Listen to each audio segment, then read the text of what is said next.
Hi guys, welcome back to another episode of the Pedal Porn Hub, and we're joined again by our very own Pervy Paul. Hello. On today's episode, we're going to be comparing 5, not 1 but 5, Analogman Sunfaces. As you guys probably know, this one right here is the Analogman NKT 275. The bad boy. Everyone wants it. No one can get it. Yeah, they're going for like over £1,000 now on. Over £1,000 on Reverb and eBay. It's like insane money. You just can't get them anymore, so it's absolutely crazy. And we're gonna use that as like the benchmark against the other ones. We've got a few others as well that we're gonna go through. So we've got the NKT Red Dot, which is slightly more affordable than the 275. The 2SB, which has, is it Japanese? Yeah, Japanese germanium transistors. So the NKTs are germanium as well. 2SB's got the Japanese. Slightly darker, woodier tone, they say. Yeah, the last two. We've got the classic BC108, and then this one here. Both silicon. Yeah, both silicon. Everyone knew that. You guys know that. Yeah, the last one, the BC183. So, yeah, we've got some great tones to sift through. So we're going to do a couple of different types of clips. We're going to play pretty straight. We're not going to be doing any crazy playing. We're just going to be playing. We can't anyway. So. But yeah, we're going to play a riff and just switch through them. And then on the second take, we're going to be rolling down the guitar's volume knob and seeing how these respond to that cleanup on the volume knob. Yeah, so we've got Pervy Paul playing first, and then I did not get that name. and then I'm going to come in later on and play a bit more. And again, I'll do 2 takes, one with the volume knob maxed out, and then the second take will have volume knob rolled back down. That was the setting that we used on all of these, so we had a baseline of knowing where they're at, and it was also where we felt they were cooking on gas. All of them were nice as well. So totally, yeah, just rolling back that fuzz just so it comes out of that cranky sound, because if you have both knobs all the way up, it can get a bit mental, can't it? Yeah, it can get a bit crazy. Yeah, I hope you guys really like the tones. We're going to play now, and then we're going to come back at the end and let you know what we thought to the tones. So thanks a lot guys, and see you in a second.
General views, Mr. Chris. So we, as you probably guessed from the video, we started from this way. That one's for the price and the hype.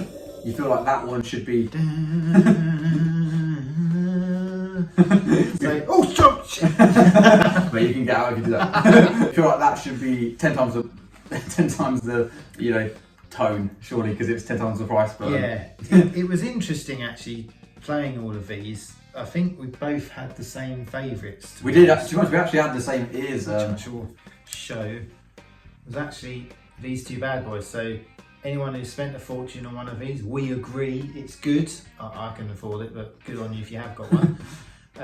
And one of these bad boys, the 183, which are way more affordable. How much do they normally go for? Less than $200, I think. So yeah. I mean, I had a bit of a strange experience with this NKT pedal here, didn't we? It was sort of lacking a bit of life. I don't know if there's something wrong with it or not. Maybe one of the transistors needs some looking at, or might need a good service. Maybe we do need to have a bit of a look at that before we rule it out. But it was probably our least favourite. And then the other germanium was the 2SB, which is the Japanese one. I can't remember, these ones run a bit hotter, but you know, people say it's got a darker, warmer tone than the other germaniums.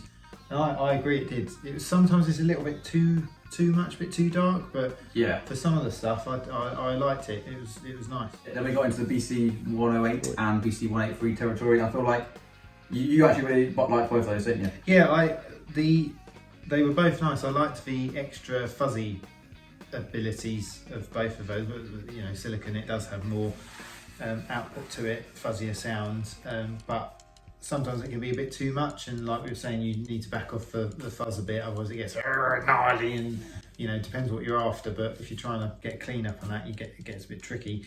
But the BC 183 had a really lovely warmth to the sound as well, and it had a really nice distortion-y sound to it as well. Yeah, a real, you know, fizzy sound. It was tameable, so I was really impressed by. And the cleanup on that, it had that like really nice glassy sort of bite to it, whereas the other ones didn't quite have that much.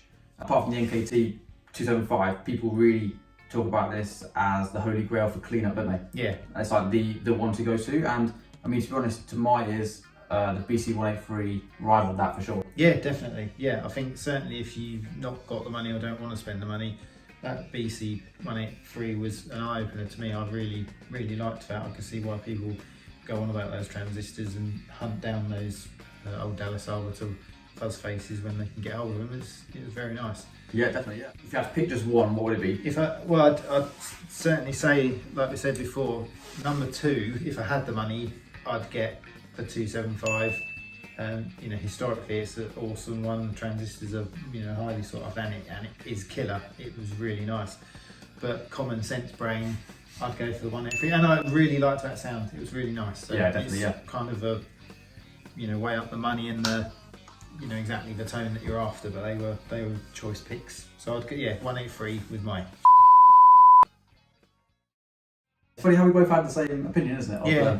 Like, you know, sometimes you can hear things differently, but we actually had the exact same opinion on each one, I suppose. And of course, this is almost a bit like wine tasting. It's a bit, you know, yeah, it can be a bit, you know, controversial, because of course any one of these would do a very nice job for, you know, a gigging musician or, you know, studio work. Any one of them, you can't go wrong really. But you know, when you get into the small nuances, you know, we're doing this video for you guys that might not have the chance to, you know, have 5 in a row. yeah. So it's a nice comparison of, you know, those different flavours, certainly, because yeah, like you say, you don't really get those reviews of all of them. It's kind of you buy one and then like it, and probably subconsciously like it and say a lot of stuff that you think it is, but when you actually compare them between each other. So yeah, hopefully you've got a nice flavour from the dodgy playing that, you know, what they offer and which one might suit you best. So yeah, hope you enjoy it. Yeah, thanks so much for watching, guys. We really appreciate it. We're gonna sign off now. It's quite late. It's about 1 in the morning. And yeah, we really appreciate you watching, and we'll catch you soon. Cheers.